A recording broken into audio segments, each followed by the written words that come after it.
Hi, I'm Jess, part-time Hobbit, and I'm here to talk to you about Tolkien. And my name is Dylan. You might remember me from such hits as the second episode of the 5th season of Seinfeld, The Puffy Shirt. I don't want to be a pirate! Okay, it only looks like the pirate shirt when you can see that he's wearing skinny jeans on the bottom. That's true. If you could see this man's legs, he looks like Jerry Seinfeld. I have a lovely treat for all of you today, and that is our reaction to the 1967 Snyder version of The Hobbit. I don't usually write anything out for the intros of these videos because there's usually not that much to be said, but this time there is a lot to be said, so we're gonna lead with all of the juicy backstory, and then we will get to this 12-minute film. This was the first film made from Tolkien's works, and it makes a lot of sense as to why he and the Tolkien estate were so nervous about films being made after this point. The rights to The Hobbit were first purchased in 1964 by American producer of animated films, William Snyder. So Snyder was able to get the film rights for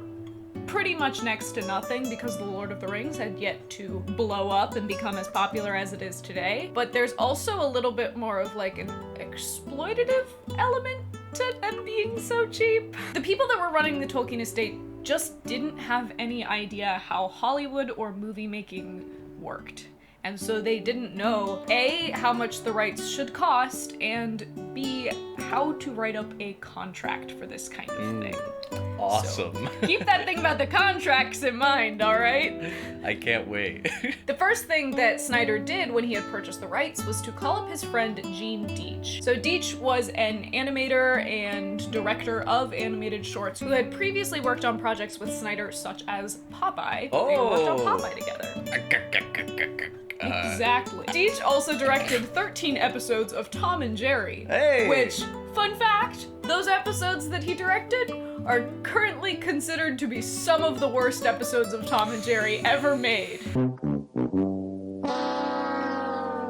That's a shame. So with that ringing endorsement, let's talk about The Hobbit. I think that this project really did begin as a passion project, especially for Deitch. Deitch saw the vast, historically inspired tale as being uniquely suited to the medium of animation. So Deitch wrote a full feature-length script from the book, which took some liberties, including changing names and words around, and adding a princess character in. It's hard to tell, but I think that most of these major changes were kind of pushed by Snyder. Nevertheless, Deitch did put them into the script. Snyder showed the script to a few American film executives, but because The Lord of the Rings was not popular yet, with that compounded with how much it would have cost to make this full feature-length film, it never got made. And that original script is completely lost to history as of now. However, this would not be the end of the Deitch and Snyder adaptation. By 1967, Tolkien's works were gaining more and more steam, and the Tolkien estate was in an absolutely thrilling position. As stipulated by the contract that had been written, the rights to The Hobbit, if completely unused, by June 30th, 1967, would return to the hands of the Tolkien estate, who already had people offering them tons and tons of money in order to purchase the rights from them. Awesome. You can see where this is going, yeah. There's nothing much better than a movie you make to hold on to the rights to an intellectual property. So Snyder saw this coming and decided to take another look at the contract. And as it turned out, although he was required to make a full-color adaptation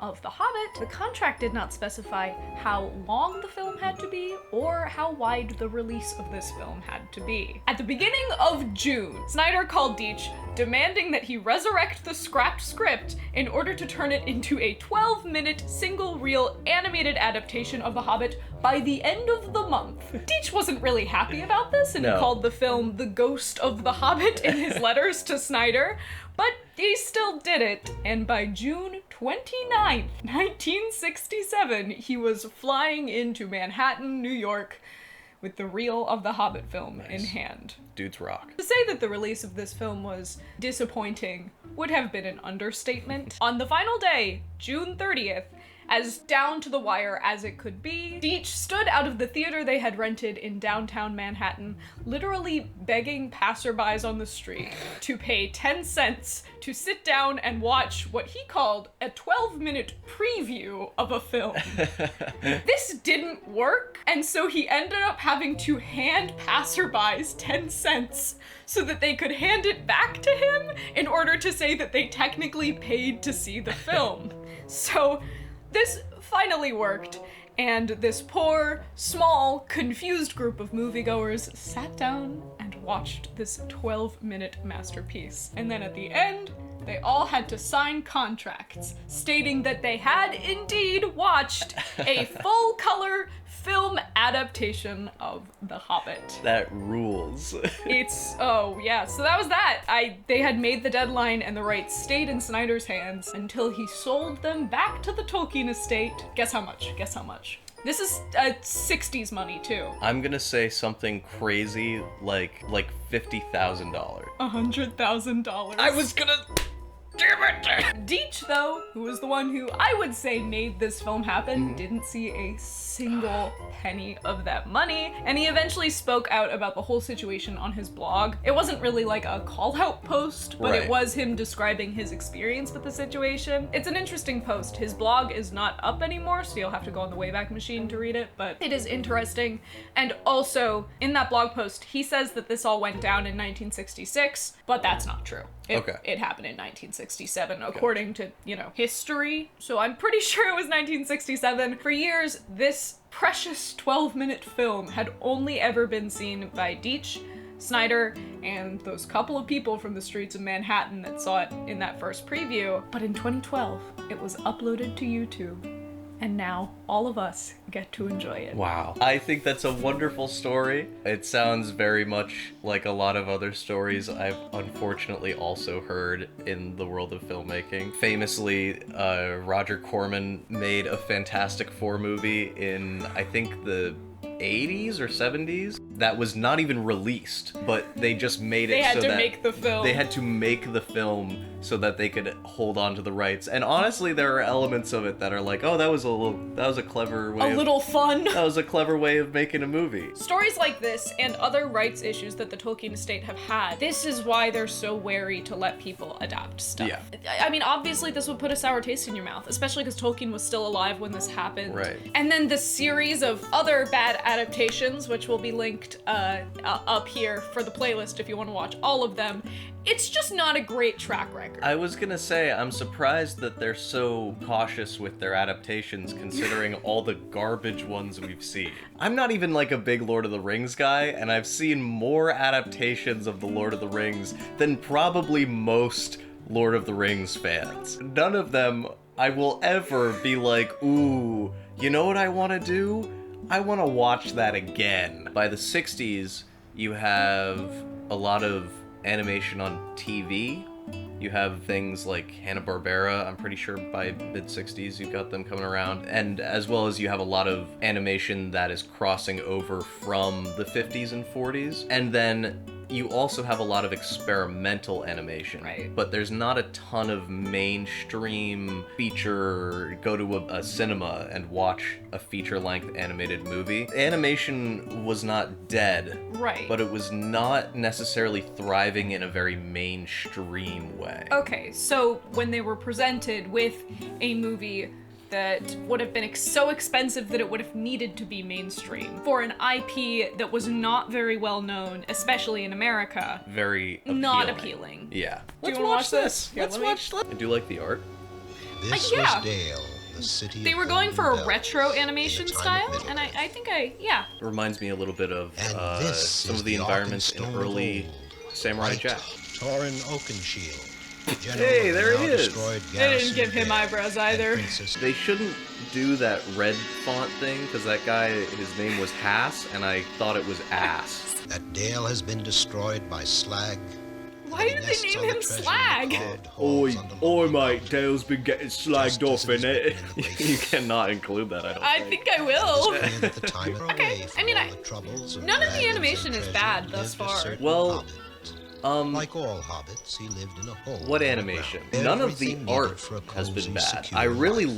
like the A art far here. different It's fun. sort of Oh. aim, Bilbo Baggins. Dudes rock. Could you do that with your hair? Didn't know that I could his give it a time good had go. come. I don't know Animation. what you were all talking about. Across the poisonous desolation of Slag to Peter Lonely Mountain Jackson's itself, The Hobbit, wherein the Hobbit desolation of lies. Slag. You, Why is he if you've so all finished your breakfast, it's wet? been Why great. does he It's look like sweat. that? He's sweating. But why? But it is 'Cause he's written in the Noivus. prophecy. He has Then to kill don't the go great at all, dragon shouted Slag. Bilbo. Leave that old dragon Oh, be a it looks child. like- You can't I let her think he face is this journey. grabbing it, That but dragon it's- alone. Correct. Okay, the setup hasn't been bad, but we're also like And so they set a out to third of follow the way in ancient now, map. and nothing's happened yet. Even Well, barely enough there was the food for desolation of usual Slag. hobbit They with did cut down barricades. the quantity of Gandalf the dwarves Grey by watched quite a bit from there. his A crushed cabin burns a stolen lamb to feed groans. Hungry Oh, hey. brutes with skin as thick as bark. Groans? I think they called them groans. There are groans in this movie. And there are groans out of this movie. Ugh. It seems that the spit that this lamb is being roasted on is a branch that is being grown out of one of the groan's fingers. Interesting. I kind of like that. Oh my god, they're being killed. They're gonna die. Yeah, if I was walking the streets of Manhattan and then I was called into a theater to watch this, I would be confused. Oh, okay. Oh man. Like, it wouldn't have been hard to include a third troll just so that it would be accurate. Or to call them trolls. Ooh, little guys. Down past the chewed rock tunnels of the hateful grablins who killed. Why would you change goblins to grablins? Oh, I like this guy. I like this interpretation of Gollum. Horrid little nasties Look at, come he's to a very steal our goofy ring, fella. my He's got a little precious. boat. I don't know if this counts as animation, does it? I don't know. Because we're seeing art, an illustration that is moving. I think it would still be animation. I mean, I guess legally it had to be. Curse him and crush him, Gwen Galoon. We think they called him catch the Galoon. tricksy thief before he Galoon. reaches the I think his name was outside. Gloom. Wow. Whoa, we're already here? Both beauty Oh, and yeah. ugliness.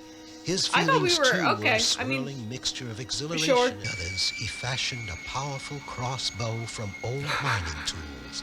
And the Quick, everyone, make a really big bow. was the arrowhead destined for He the would have done Black great on Hawk's Gilligan's Island. He would have helped the professor. They would have gotten off in an instant. Because clearly they can build a giant bow with nothing And so he did it. faster than a dragon named Gandalf Slag knew can he would. figure out where they are. That's it? Reigned Simple. there together. Oh It honestly- no! Why Finally, did they they get returned married? to that quiet, Well, they comfortable reigned life there. in Hobbiton. Oh, okay. Yeah, I don't know if they got married. Gandalf the They're Grey holding knock hands. upon the round They're just good friends. green door. Always brings a tear to my eye.